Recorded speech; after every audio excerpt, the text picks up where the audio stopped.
जर एखाद्याला इथे 10,000 लॉटची खरेदी करायची आहे तर त्याला 10,000 लॉट विकणारा पण कोणतरी पाहिजे रिव्हर्समध्ये. मग असं जर कोण भेटत नसेल तर अशा वेळेस जे रिटेल लोक असतात छोटे छोटे ट्रेड करणारे त्या सगळ्यांचे स्टॉप लॉस किंवा त्यांच्या ज्या ऑर्डर असतात त्या लिक्विडेट केल्या जातात आणि जाणीवपूर्वक तुम्हाला भाग पाडलं जातं की तुम्हाला तुमचा माइंडसेट समजा बाईंगचा असेल ना तर चेंज करून तुम्हाला ते सेल करायला लावणार.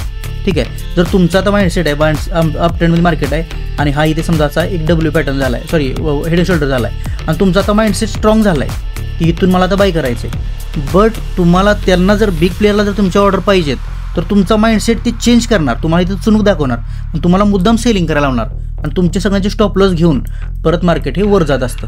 तर ही एक खेळी चालते मार्केटमध्ये. तर हे समजून घेतलं की मार्केट समजायला काही अवघड जात नाही मित्रांनो. ठीक आहे, त्याला टॅपिंग किंवा ट्रॅपिंग असं म्हणू शकतो आपण. तर मित्रांनो मार्केटमध्ये मोस्टली ह्या फेक मूव्ज खूप येत असतात आणि हाच एक प्रकार असतो लिक्विडिटी क्रिएट करायचा मार्केटमध्ये.